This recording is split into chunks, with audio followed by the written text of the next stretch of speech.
आदिनाथ भगवान की जय। श्री खजाराठ शेषनाथ भगवान की जय। तीर्थ क्षेत्र नेमीगिरी नेमीनगर की जय। आचार्य श्री 108 परम तपस्वी ब्रह्मचारी परमितेशी संत शिरोमणि बालचारी परमितेशी संत शिरोमणि पंचवर्षीय जलकितागी सुंदर ज्ञान वृद्धि तपो वृद्धि वय वृद्धि आचार्य श्री 108 नेमी सागर जी महाराज की जय। आचार्य श्री 108 सागर जी महाराज की जय। भव्य आत्माओं, हमारे जिस सिद्धांत का मूल आधार हमारे 24 तीर्थंकर भगवान, ये 24 तीर्थंकर भगवान के संबंध में हम भूत भविष्य वर्तमान को जब जानते हैं तो हमें ज्ञात होता है कि वास्तव में जिस प्रकार तीर्थंकर प्रभु ने तप त्याग साधना करके संपूर्ण वैभव का त्याग करके अपने जीवन में वह परम सुख परम आनंद को प्राप्त किया, ऐसे हमारे तीर्थंकर प्रभु और हम भव्य आत्माओं के लिए तीर्थ का संचालन कर दिया। इस तीर्थ के माध्यम से हमें आज इस अवस्था में भी भगवान का नाम लेने के योग्य हैं। हमारे लिए भगवान 24 तीर्थंकर प्रभु, उन 24 तीर्थंकर प्रभु के संबंध में हमें अवश्य जानने की आवश्यकता है। यहाँ क्रम से एक एक तीर्थंकर प्रभु के संबंध में आपको बताने का प्रयास किया जा रहा है। आज 11वें नंबर के तीर्थंकर प्रभु श्रेयांसनाथ भगवान। हम श्रेयांसनाथ भगवान की मूर्ति को कैसे जाने, कैसे पहचाने? शिल्प कला के माध्यम से मूर्तियां बनाई जाती हैं, खड़गासन मूर्ति बनाई जाती है, पद्मासन मूर्ति बनाई जाती है। ऐसी मूर्तियों में हम श्रेयांसनाथ भगवान की मूर्ति को किस प्रकार से पहचाने, कैसे पहचाने? तो हमारे आचार्य कहते हैं कि तीर्थंकर प्रभु की मूर्ति को पहचानने के लिए उनका एक चिन्ह हुआ करता है। वह श्रेयांसनाथ भगवान का चिन्ह कौन सा है? गेड़ा का चिन्ह है। भगवान श्रेयांसनाथ भगवान पूर्व में किस नाम से थे? नलिन नाम से देव थे। कहाँ से आए, किस स्वर्ग से आए थे? पुष्पोत्तर स्वर्ग से आए थे। किस नगरी में आए थे? सिंगीपुरी की नगरी में। उनके पिता कौन थे? विष्णु नाम के पिता थे। माता कौन थी? वेणुश्री नाम की माता थी। अब माता श्री के गर्भ में कौन सी तिथि को आए थे? जेठ शुक्ला जेठ कृष्णा अष्टमी के दिन गर्भ अवस्था में आए थे। जन्म कौन सी तिथि में प्राप्त किया? फागुन कृष्णा एकादशी के दिन, फागुन कृष्णा 11 के दिन श्रेयांसनाथ भगवान ने जन्म प्राप्त किया था। किस वंश में जन्म प्राप्त हुआ था? इक्ष्वाकु कुल में जन्म हुआ था। उनकी आयु कितनी थी? 84 लाख आयु थी। ऊंचाई कितनी थी?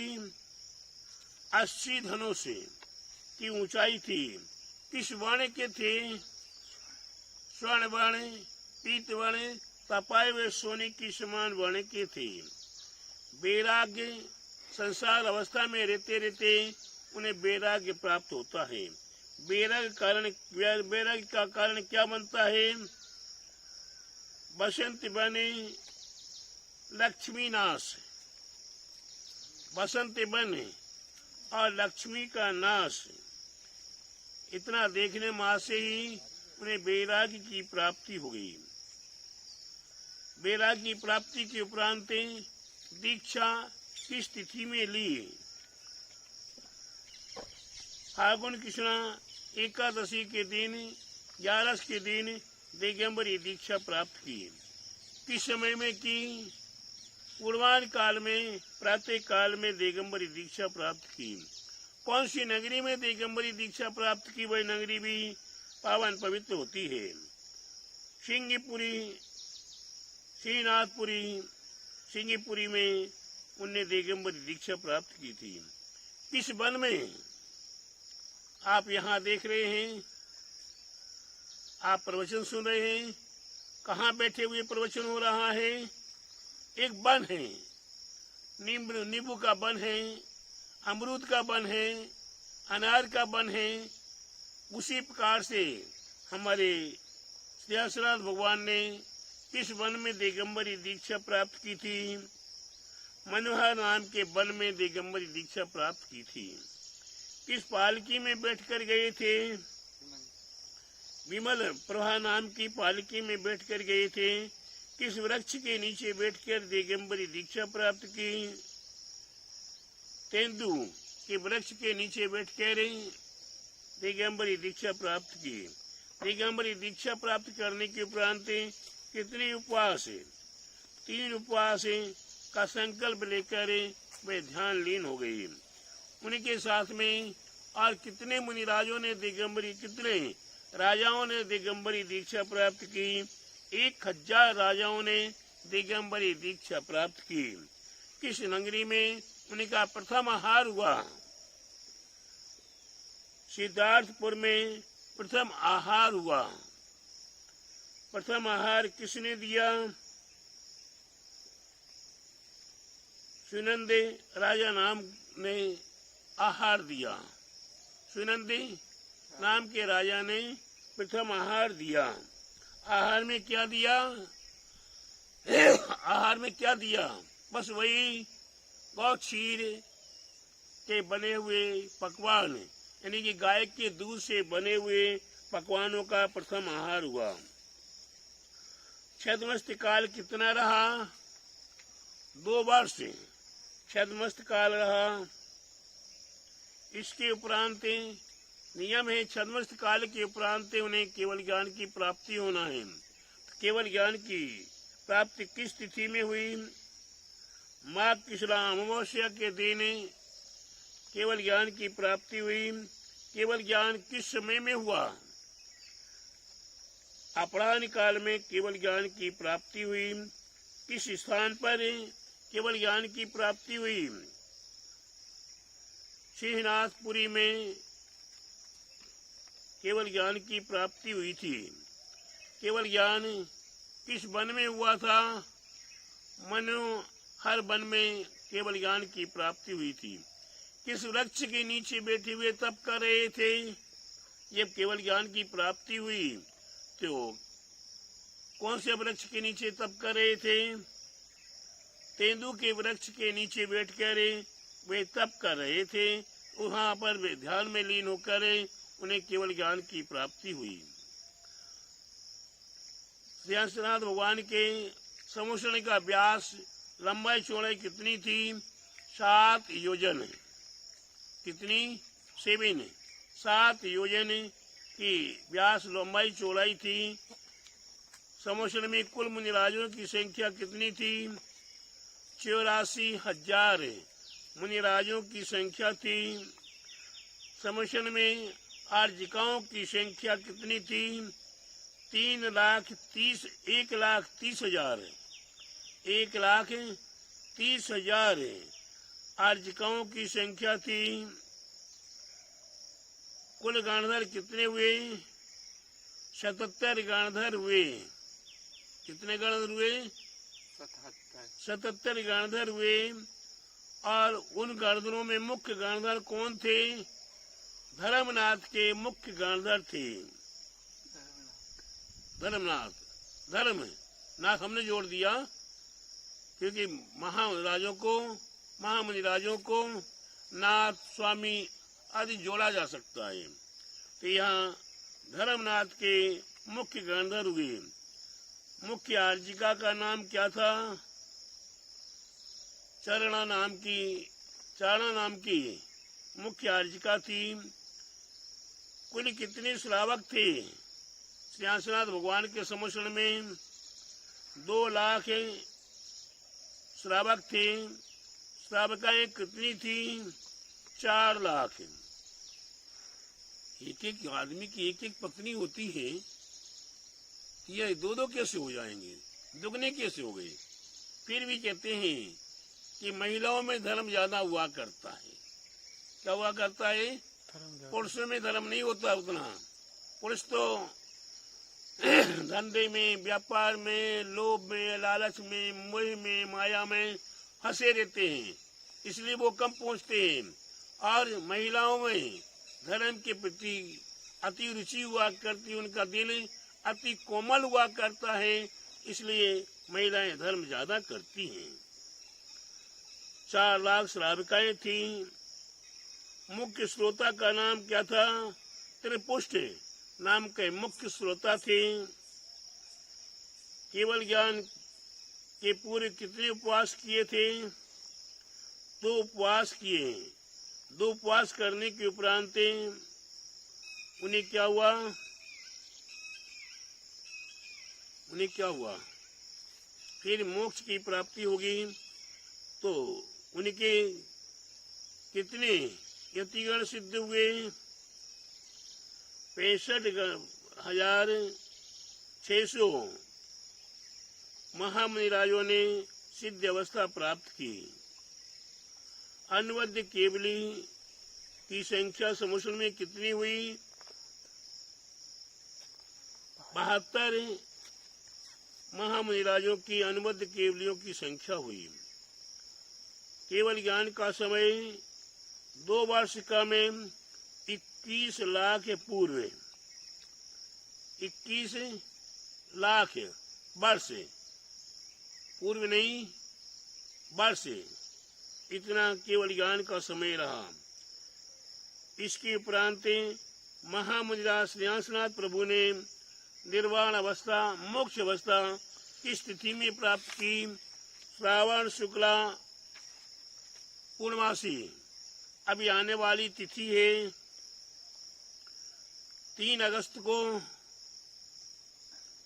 को रक्षाबंधन का पर्व है, और साथ ही साथ श्रीनाथ भगवान का निर्वाण कल्याण महोत्सव आने वाला है। यहाँ श्रीनाथ भगवान ने श्रावण शुक्ला पूर्णमासी के दिन निर्वाण अवस्था प्राप्त की। किस समय में प्राप्त की थी? अपराह्न काल में, यानी कि प्रातः काल नहीं, संध्या काल में। लड्डू कब चढ़ाना चाहिए? प्रातः काल। लेकिन यहाँ तो उनका निर्वाण अवस्था संध्या काल में हुआ। खैर, कभी किसी भी समय में चढ़ा लीजिए, प्रातः काल में सब काम अच्छा होता है। मोक्ष का समय अपराह्न काल है। मोक्ष का स्थान कौन सा था? संवेदाचल पर्वत संकुट कूट से निर्वाण अवस्था प्राप्त की थी। साथ में मोक्ष जाने वालों की संख्या 1000 महामुनिराजों की संख्या, 1000 महामुनिराजों ने साथ में निर्वाण अवस्था प्राप्त की। ईद निवृत्ति काल 1 मास पूर्व मोक्ष के समय का आसन क्या था? खड़ग आसन, खड़े खड़े आत्म ध्यान में लीन।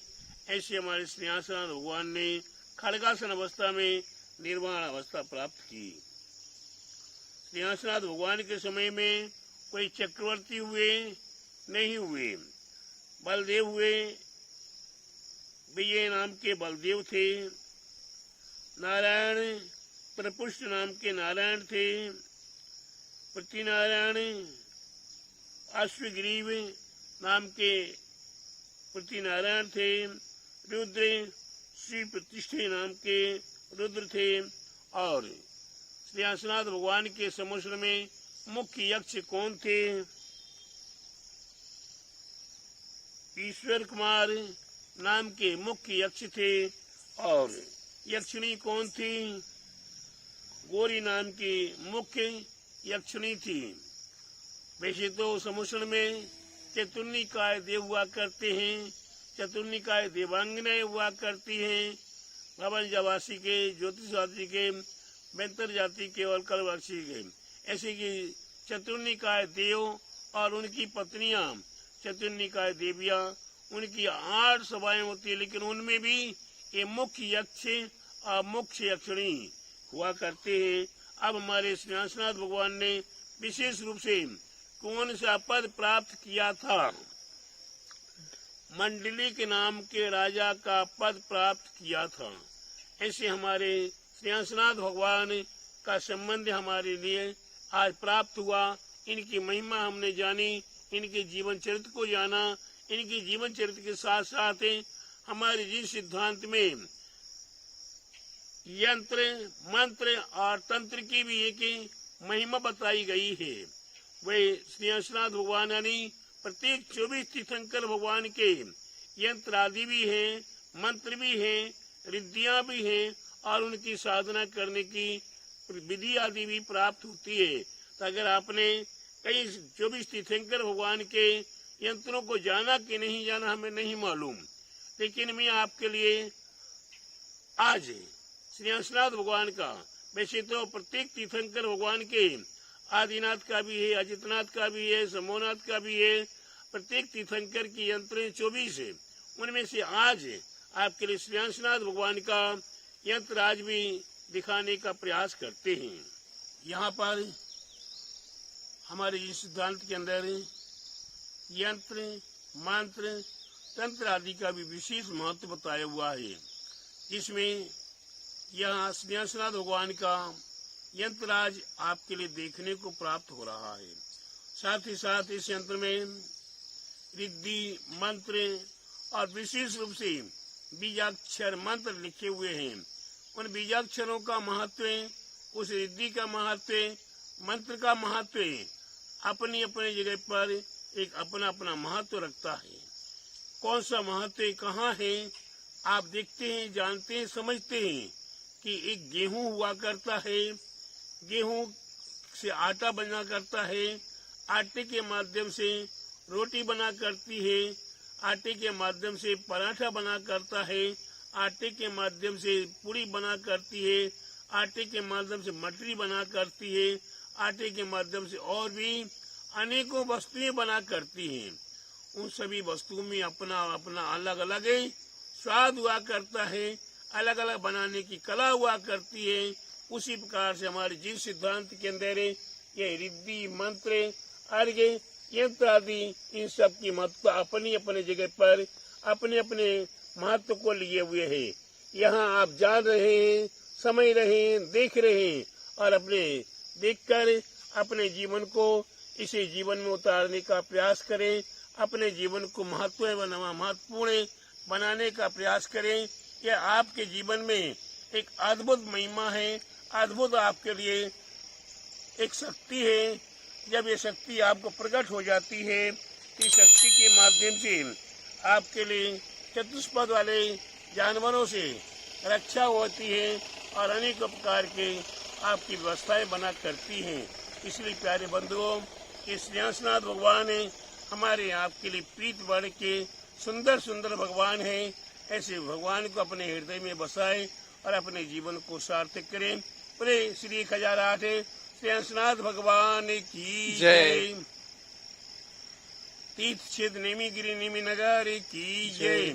आचार्य गुरुवर 108 परम तपस्वी परमचरी परम हितैषी 37 शिरोमणि 5 वर्ष के जल के त्यागी सदस्य ज्ञान वृद्धि, तपो वृद्धि, वयो वृद्धि आचार्य श्री 108 नेमी सागर जी महाराज की जय। आचार्य श्री 108 दया सागर जी महाराज की जय।